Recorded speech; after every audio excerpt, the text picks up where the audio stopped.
Welcome to Figure Eight, where we feature inspiring stories of women entrepreneurs who have grown their businesses to 7 and 8 figures revenue. If you're in the mix of growing a bigger business, these stories are for you. Join us as we explore where the tough spots are, how to overcome them, and how to prepare yourself for the next portion of the climb. I'm your host, Julie Ellis. I'm an author, entrepreneur, and a growth and leadership coach who co-founded, grew, and exited an 8-figure business. This led me to exploring why some women achieve great things. And that led to my book, Big Gorgeous Goals.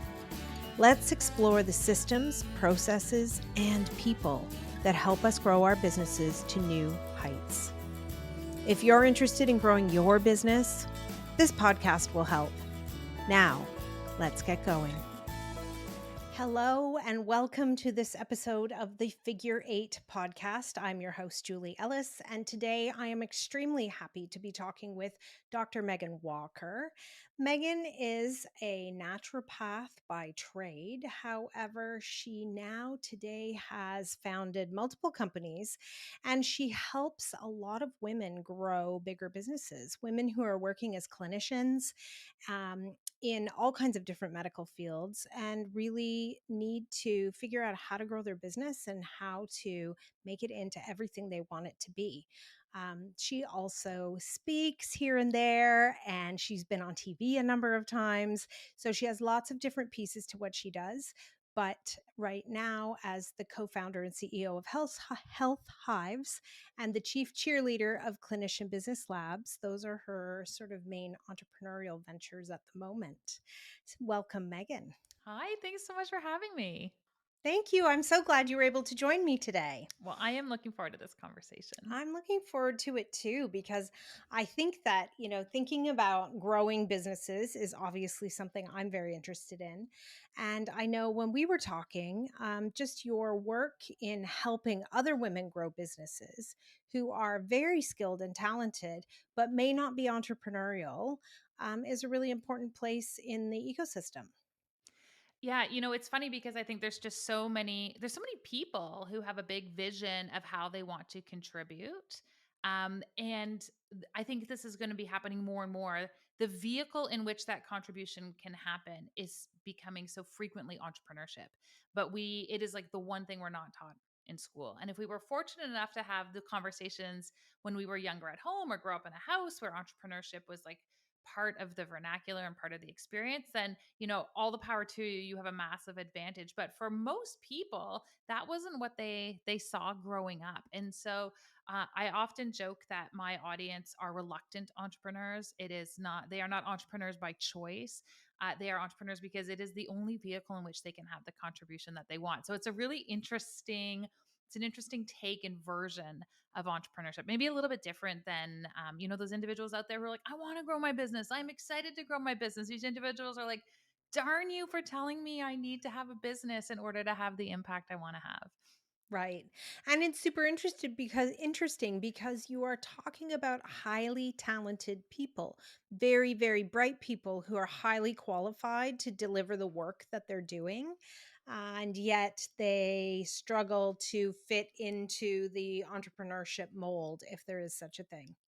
Yeah, and it really underscores that I think that the skills required to succeed in entrepreneurship are not necessarily the skills that we are going to learn to be successful in other areas of our lives. And to be honest, I think that's one of the things that my audience finds particularly frustrating is they're like, "Listen, I went to school for 800 years and wrote 4,000 board exams and I am so ridiculously qualified." And then this person over here went and did a weekend course on something and now calls themselves an expert and throws all their entrepreneurial skills out, and I can't catch up. And so there's this real reckoning that has to happen around the relationship between their credentials and their capacity in the realm of entrepreneurship. And it's challenging. And I think maybe more so, maybe a generalization for women, we move into this like cycle and whirlwind of self-doubt when we are highly competent, skilled, and educated in column A. And we feel like complete imposters in column B.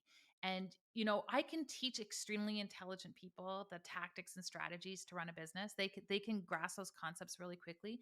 But what I actually find is really hard is that I now have to overcome a huge mindset deficit that these highly competent people are facing because they've actually never been challenged like this before. It's always been a little bit easy for them. And so they step into that arena and they go, like, what do you mean this isn't simple? But entrepreneurship is I think a unique set of skills. It's a different way of thinking about a complex problem. It requires that we view the problem from and with an element of risk, and we assess our own risk tolerance. So it's, I just find it the most fascinating and enjoyable game. I feel like I'm literally in a real life game every day I step into sort of the entrepreneurial ring. And it took a while for me. Like I kind of looked around and I went, oh, like this isn't, people don't like this game. Like this isn't a fun game for everybody. And so that is a part where I have to slow down and spend time and honor, um, the mindset piece and the reconciliation that's required for so many members of my audience as they step into an entirely new arena of challenge. It's so interesting. I was speaking with one of my co-founders and we were doing a presentation together, and we talked about how in our early days of entrepreneurship, we had no shame. And we feel like that was really part of what helped us to be successful as we, got our business off the ground and started growing it. And it's kind of interesting because that kind of behavior doesn't necessarily fit with somebody who, their achievement has been tied to, a more academic and credentialing kind of path. That part has been fascinating for me to kind of watch too. And I talk about this really openly with my audience. And I say to them, listen, the things that have made you successful up until this point in life, which is really succeeding in the realm of academia, where as close as you can get to perfection, the better. And that's the standard that everyone is looking for. All the skills that got you to that point are actually going to need to be dismantled for this other game that we're playing over here. And I got into this, I'm going to say heated debate, but we'll just say like it was a charged conversation with my mom. We were on a mother daughter trip to Italy, and we were sitting there, and she, out of left field, she's like, Megan, can I tell you something? And I was like, sure. It was like we're sitting in the piazza drinking Prosecco, and she's like, I got to get something off my chest. And I was like, sure. She's like, I can't stand it when you have spelling mistakes in your Instagram posts.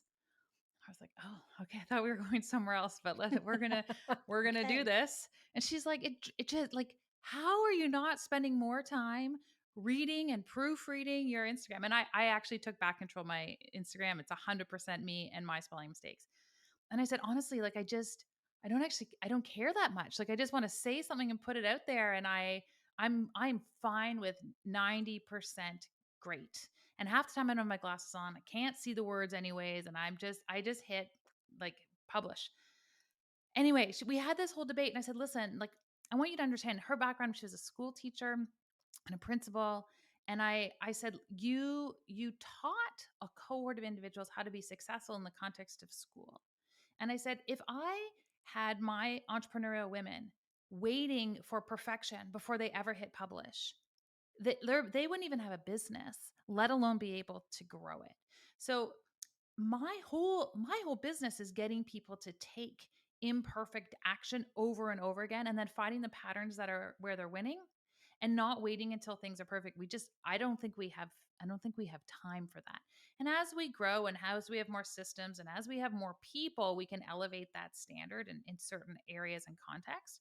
But this, how we reconcile our relationship with perfection, is a huge part of what we are needing to do. And I agree with you, like on this whole idea of, early on in the journey, we had no shame. We tried stuff. We called people. They rejected us. We did whatever. We're like, well, I guess that this is the phase of life where we get rejected. And it's almost like as we get deeper into the journey, this self-awareness of all these different pieces start to attract more meaning. And I too was like that. I was more things. I was way less concerned about how I was perceived early on in my journey. And I feel like I've kind of swung the other way. I think my 40s have been really good for me for that, where I'm like, what you think of me is none of my business. And I kind of am back in the groove if I'm going to do what I want to do again. But that part's hard. Like that there really is a balance. And I think it's great life lessons. Like, I don't think there are lessons you learn in entrepreneurship where at the end of the day you go, darn, I wish I had never learned how to handle rejection, and I wish I had never reconciled my relationship with perfectionism. Like, all the things you're going to learn in the arena of entrepreneurship are going to serve you in your own personal growth and development, and all of the above. And it's not going to be easy. Like, that would just be such an unfair assessment. But gosh, I miss the days where we could just innocently do stuff, and not actually really perceive the bigger picture. Right. Yeah. It does feel like you've got to find like those antidotes. So you've got perfection and, maybe the antidote. I know one of my antidotes for it is experimentation. So what's supposed to happen in science with an experiment? They're supposed to fail. So thinking of it as an experiment, oh, okay, that one failed. Let's try it again this way or that way or tweak it or, move on altogether helps me to from leaning in too hard too, but it has to be perfect the first time. And because you catch yourself and you're like, I got to move on this. Yeah, and I've struggled with this a little bit in that the nature of my initial businesses, like as a naturopathic doctor, people came and they paid me for support with their health. But paying me to develop a strategy on how we're going to optimize their health or mitigate their condition didn't actually guarantee that we were going to be successful. And I found that really challenging. And I found it really challenging to in the context of the Canadian medical system, because they weren't used to paying anything. So it was a big stretch to convince people to actually pay out of pocket. And when they did, there was kind of this expectation, well, I've paid you, now you're going to fix the problem. And so, I was confronted with that piece really early. And I don't have a perfect solution for it even now, where I'm working with individuals to help them strategize around their business. And really specifically, I think of myself as a strategist, not as a coach. And in fact, I don't even think I'm a great business coach. I enjoy the strategy side of things. But same thing, I have to catch myself and manage the expectations of my clients. If you invest in the work that we're doing to help support your clinic or your growth, you need to be very aware that this is not going to guarantee you're going to get the out. Like, paying me $10,000 isn't going to deliver you $1 million business on the other side. We're just going to lay the strategy and you're going to get to do the work. And we're going to do an experiment that probably will get us closer to an outcome. But I love the use of that word because it's still an experiment. That's the nature of Hmm. entrepreneurship. Hmm. And I'm curious now, you talk about how you really aren't a business coach, but you're a strategist. And you're also at this point a serial entrepreneur. Because I know not only were you a naturopath, but you sold your first business way back when you were in university. And so that's, you've been through the cycle on a number of occasions before you got to being in that strategist role to help others. And what's your journey been like? What are your kind of key learnings from your own experience? Oh gosh, there are I wrote a whole book on this, on all my key learnings, and frankly, all the places I kind of fell down and where I had to get back up, and what the tripping had in common. The easiest businesses I've ever had just served people's needs. And like a known need. And then I paired the known need with an audience that wanted access to that. And that sounds so simple and so fundamental. But I think my first business is still my favorite business. It's still the easiest business I ever had. And I was um, 15 years old and was fired from the summer job that I had. And I was made very clear to me in no uncertain terms that you would not be sitting on the dock all summer long. Like, you needed to find a job. And I just remember, like, clear as day, saying, I'm going to find a way to be able to sit on the dock and satisfy your need for me to be working at the same time. Just give me a hot second to figure that out. And so I sat there and I looked at the lake and I watched people go back and forth between the islands. And I went, I bet people on the islands would like their cottages clean too. And so I made this little pamphlet and I got in my little tin boat and I drove out to the cottages and I put them in those like plastic sheets and then put a rock on top and left them on people's docks. And I declared that I had a cleaning service, because that to me was one service where I could just announce my candidacy for the job, and I'd get fired if I wasn't good at it. There was no regulation, there was no. Anyway, within 2 weeks, I had a full roster of clients. And by the end of that summer, I had more people asking me if I would clean for the next summer. I hired 11 of my friends. And I sat there smugly through summer number 2. And I looked at my dad and I was like, look at me sitting on the dock while all my team is out cleaning cottages. But that was a real, like, core memory for me not being a smug teenager, but really going, one, I don't think I can ever work for anybody else ever again. And two, if you have a service that helps people and you align the service that helps people with people who can afford to pay for what you're doing, I feel like that's sometimes the elephant in the room when we've got people who want to help and build a business that's helpful. We don't talk about who's going to actually pay for that. And it was a no brainer. And frankly, I made more money cleaning cottages in summer than I did in my first 3 years after graduating from medical school. So it was a great little business with very low risk, but I was willing to get my hands dirty um and do the work. And so that was a big piece for me, is like really being able to see that lens. Do I have a service, or do I have a product that is actually going to solve a meaningful problem? And do I have a sufficiently large audience of people who can pay for it, where the numbers actually work? It's litmus test number one. Litmus test number two for me, and a second big learning, is it is not difficult to build a business, in particular service based business, where you are willing to sell your soul to make it work. And what I mean by that is, if you're going to work 18 hours a day and never come up for air, and shift your prices and put yourself out, that you can fill your calendar, you can hustle your way to a full calendar, and then you're stuck servicing the client, you're stuck with a full calendar. You realize you're actually capped out on what you can earn. You are an employee, you're like an employee of one, you work for yourself, and you don't have any of the freedom that you thought you were going to look for. And so that was the second piece, is I realized that when I build something, I have to build it in the context of balancing an equation. And the equation is always like, what two things do I want to have be true at the same time? And so when I sold my first clinic, and I was going to open what I called in my head a micro practice, meaning I was going to take my high-end clients who are all high achievers down in the core, and I was going to work out of an office, like a co-working space, and I was only going to see patients for 2 days a week.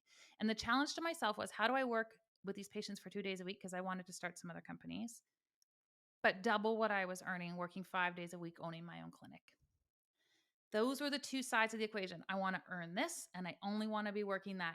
What has to be true in order for this equation to balance? And so I went about looking at like how I wanted to design it, how I wanted to design my programs, how I had to position my pricing, who I had to go after, so these two things could be true. And those are the two big lessons for me. Build something people want and will pay for. And then number two, don't build something that doesn't satisfy this lifestyle equation. Decide what needs to be true beforehand, or you're going to really quickly be trapped.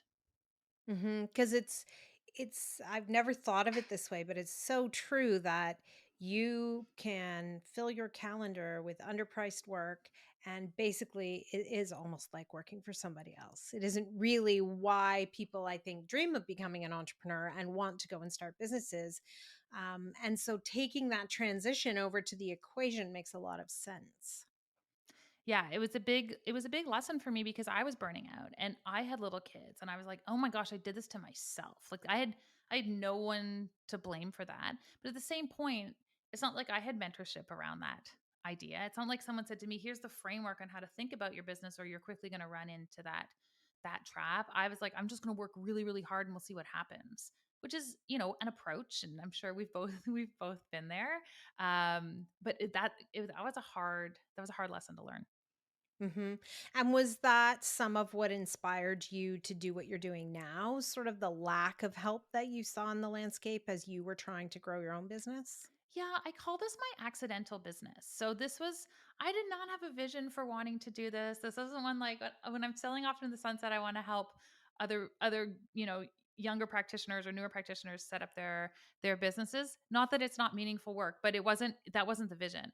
What was the vision, and what I was very clear on, is that I had this core belief, and I still do, that when people have their health, they can change the world. And so I was very interested in, how do we put these systems of medicine that were having such incredible impact on people's lives into more people's hands?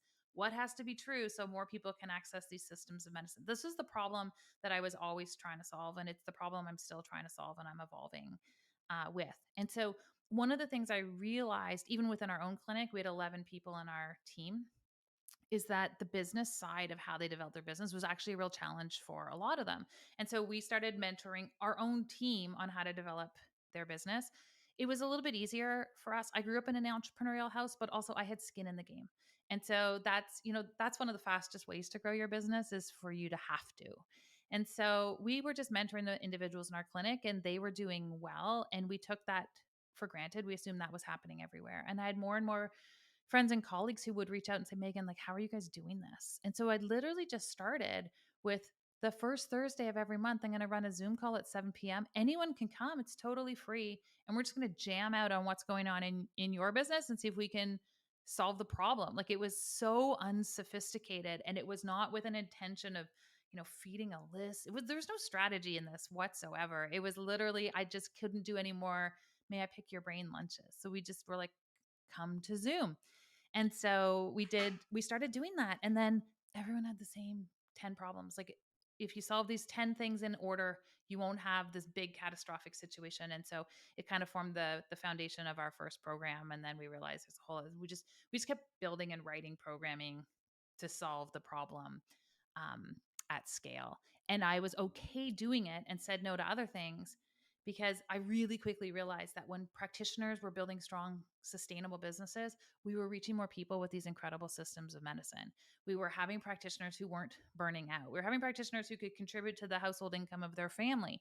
And so I was like, oh, this checks the box of it working in alignment with how I want to contribute.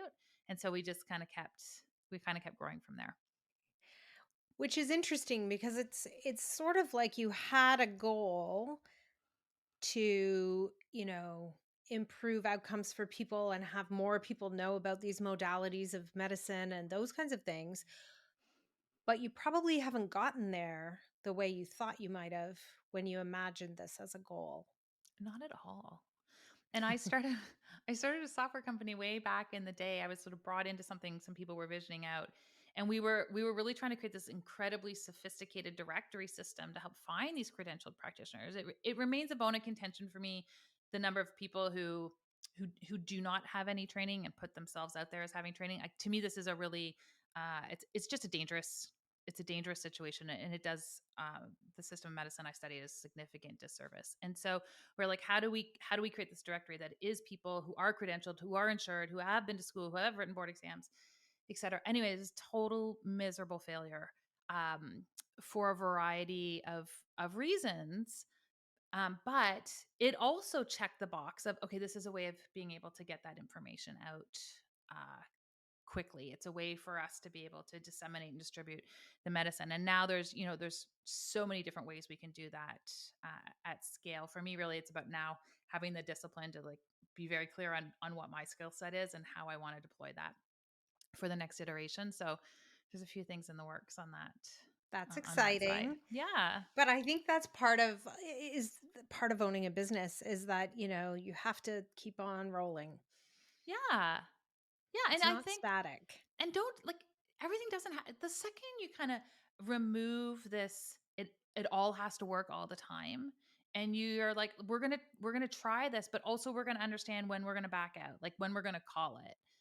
That's super valuable. Like we can still but let's just go for it. It's that expectation piece that I think um is really important that we manage that component. It's not a reflection of you or your skill or there's lots of factors that go into whether or not something is going to be successful. I have this friend in the States and he has big online business and he was sharing with us at a mastermind. He's very well known in the industry. And he was talking about this absolutely catastrophic launch that they had. He's like, we teach launches and we had this absolutely catastrophic launch. It was set up to be like our best ever. We had overextended ourselves on ads. We had more affiliates than we ever had. We had more opt-ins. We had like every metric leading up to this launch suggested this was going to be the most epic thing we'd ever done. So we kept putting more and more money into the leads. We were so excited. We're gonna kill We're it. going to It's kill gonna it. be the best. And the Yeah. thing about a launch in the online space is like, up to 70% of your sales can come in the last 24 hours, which is a wild thing. But um and what happened for him was his cart closed on the same day that Donald Trump beat Hillary Clinton in election round 1. And no So the one 70% wasn't no eyeballs were on him. None, none whatsoever. And the cart closed. He was like, Mm. It was horrible. It's catastrophic. And I remember him talking about that. One, I always make sure I check the calendar now when we plan a launch so that there is no massive known news events. There are no US elections, there are no holidays. We're like totally in the clear. Um, but two, there's black swan events that you just don't see you don't see coming. And so you know, it's okay to fail. Like I think that's at the end of the day. It is okay to fail. And it doesn't mean all the work you did over here was for naught. I think I'm at this stage of life where like things happen and I actually can see the silver lining and the disappointment and it can all be in the same package. But it was great to hear them having that story and also just this reminder, oh, you gotta just lay it all on the table. You can't control everything. Yeah. Yeah, and I think those are some really great takeaways from having a failure is that really nothing is in isolation. No success or any failure. They're not isolated incidents. They're always in the bigger context of, who we are, what we learn, how we go out into the world. And I think that you can let a failure drive you off the path if you're not careful. Mhm. So figuring out how to kind of rest a little and then come back from it is important. And how you debrief on a failure is, I think, really critical too. And that I think is just maturing in life, probably, and also in business. I mean, if you're failing the same way 10 times in a row, we need to stop and we need to evaluate what the heck is going on here. Unless you have super deep pockets and you could just keeping busy, but um how we debrief and how we like pull the lessons from these things I think is really critical. And it's interesting now as a parent, I spend a lot of time when there's failures or things didn't work out, I'm like, this is amazing, so let's like what happened here. This isn't even, I watch my daughter play soccer and she plays high level soccer. When their coach goes nuts when they lose a game, I'm going bananas on the other side of the team, or the other side of the field, because I'm like, this is such an opportunity to debrief with them while emotions are high around what went wrong. Not to berate them because they're not going to take risk again, but to like really like, what happened? What happened? Like let's not forget. So I have a real soft spot in my heart for learning from failure because I'm good at it. The failing It is part. interesting. It's interesting too, though. It makes me think about, like, I'm able to say we had a really strong process around autopsy after every launch that we did for anything. And because even when it went really well, it was never perfect. And so, doing that evaluation of, oh, until you sit as a group, as a project team, and write it all down, what went well, we do even better if, and then we take our lessons learned. And, suddenly you're like, oh, 5 times in a row, the same thing went wrong at lunch. If we could find a way to fix that, everything would be so much easier and less stressful for everybody. Yeah. And so it is interesting, I think, to have those reflection points and really examine, without blame and without, that, so and so dropped the ball. Like, I don't think it's about that. It's more about like what's happening in communication, where's the breakdown, what's happening in our systems, where's the breakdown, why are we struggling in the same way over and over again. I think we're past the phase of life. I'm past the phase of life where I'm like, who's getting in trouble for this? Like we don't have a culture for that at work. I'm all again like in my 40s. I'm like, I don't get it. I don't get in trouble anymore. Like I don't, that is not, but I think we're still conditioned around that, right? We're conditioned neurologically to make sure that the blame doesn't fall on us. And it took me a long time as a business owner to be able to debrief or autopsy effectively on the backside of any kind of launch, because I felt like I put my whole soul into it. I'm like, I got nothing left to hear the feedback. I don't have, because I still hadn't transitioned to it being feedback. I was still like, the blame. I have no room for blame. I did my best. I don't want to hear it. And so there was, at least for me, there was a real evolution. Like I had work to do to be in a place where I was open and then eager to get the post event feedback so that we could get even better the next time. And I think we forget once we've moved along, at least I sometimes forget, I have to remind myself, actually how much of your soul goes into your businesses at first. It is your reputation, it is your money, it is like it feels like it is everything. And so I'm also really I'm empathetic and understanding when people are in a place where they're not great at getting feedback. I think that's actually part of the journey. And with my background in health, and my audience was primarily entrepreneurs when I was in practice, I recognized that, and I was like, okay, we need to treat that. We need to treat your adrenals. We need to support your system. You need more time and space and breaks, so that you'll grow faster when you can get the feedback. You'll grow faster when your health is on point. That's where, the mental health, the physical health, all these pieces come together to actually make you a stronger entrepreneur. But like, don't kid yourself. There is work in this process. There is personal development work in the process. And if you don't, like, the sooner you realize that and really look into that, the faster your business is going to grow, no matter what. It's true. It's true. And I've always believed that leadership is never static, that it's always a work in progress. And it really fits with, yeah, who are we as people, mentally, physically, as leaders, and how do we just keep getting better? How do we work on ourselves in a thoughtful way? Hmm. Yeah, and intentional. Yeah, exactly. Good. Absolutely. Well, thank you so much for joining me today. It's been a really great conversation, and I wish you all the best with growing your businesses, and I look forward to following your journey. Thank you, Julie. This was great. All right. Take care, Megan. I hope you enjoyed today's episode. Please remember to hit subscribe on your favorite podcast platform so you won't miss any episodes. Figure 8 isn't just a podcast.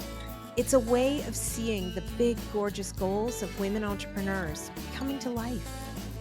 If you're interested in learning more, you can find my book, Big Gorgeous Goals, on Amazon anywhere you might live. For more about my growth and leadership training programs, visit www.julieellis.ca to see how we might work together. Read my blog or sign up to get your free diagnostic. Are you ready for growth? Once again, that's www.julieellis.ca. When we work together, we all win. See you again soon for another episode of Figure 8.